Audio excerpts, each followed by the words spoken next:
Hello, everyone. Good morning, good afternoon. My name is Teresa Godinez, and welcome to my podcast, The Forgotten History, where I sit here and talk and discuss and educate people on the importance of making sure that all history is being taught in America and that no history ever becomes forgotten, and making sure that I speak up on the history that is never usually taught in school's curriculum. And today we will be talking about the Chicana movement, but most importantly, the Chicana feminism and Latina activism.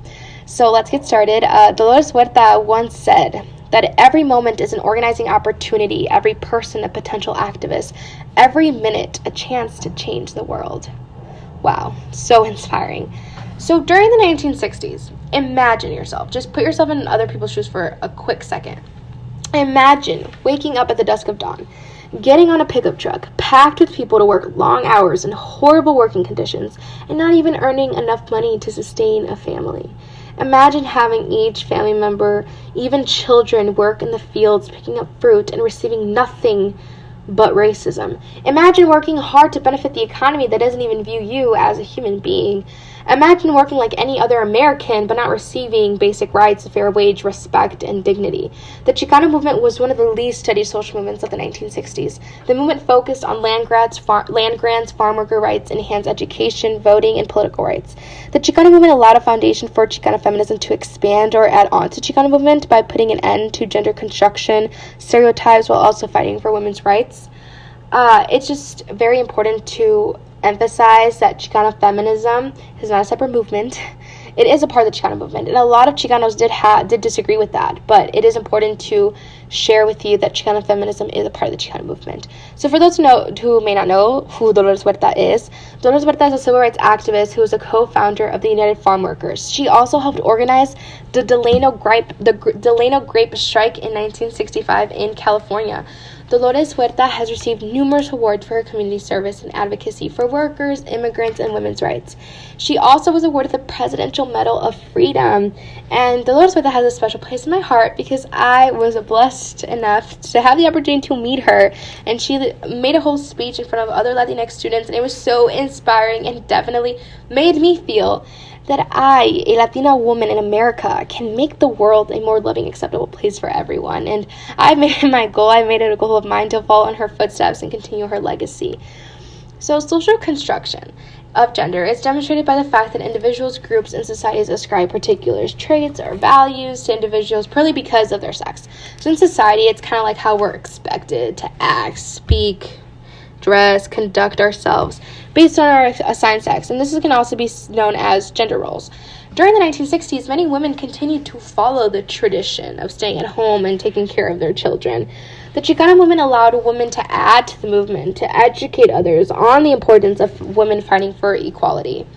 However, not many people agreed with feminism, and even today, there's men and women who don't support the feminist movement, and were convinced back then that this was a different movement, that this was stretching it too much. This is so extra, create your own movement. And that's very disappointing because it's crazy that men and women boycotted. Like, they boycotted in different ways, but they still boycotted. And this was a family tragedy that kind of helped set a foundation to help expand Chicana feminism for allowing women to experience the boycott itself. And in 1973, Dolores Huerta stated, "No married man went out on a boycott unless he took his wife." And this is very important, and it represents that the family pattern introduced farm workers, husbands, wives, and children to a new world of social activism and political protest. This could have been viewed as a culture shock to see wives involved in acts of protest alongside their husbands. Gender construction is based on what society views as what is or is not acceptable for men and women. And coming along with this, stereotypes happen. And stereotype is a mistaken idea or belief many people have about a thing or group that is based upon how they look on the outside. And stereotyping is a type of prejudice because what is on the outside is a small part of who a person actually is. And during the Chicana movement, machismo was extremely relevant. It was used to justify the way men treated women, which is unacceptable.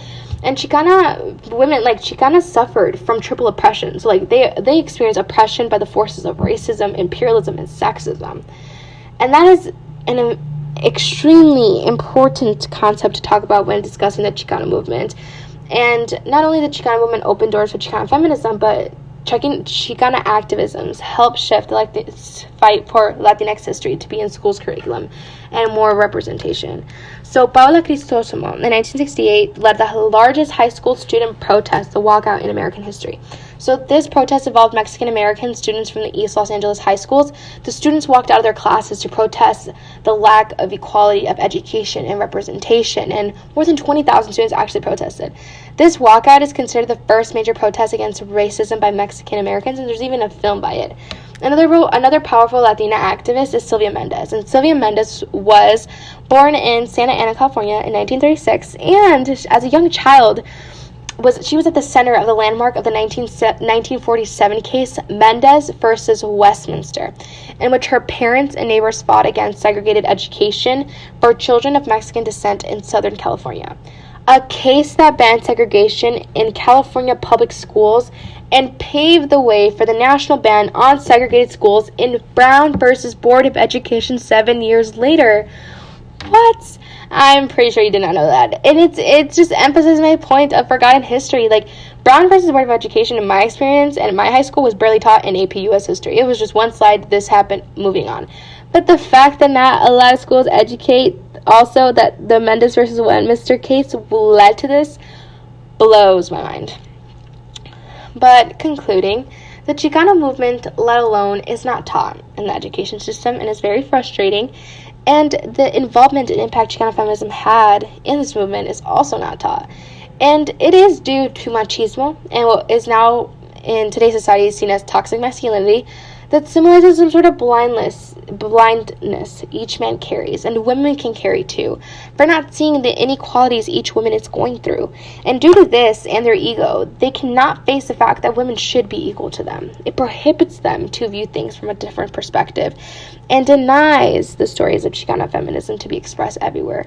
The blindness does not help them educate themselves and others on why fighting for women's rights is important.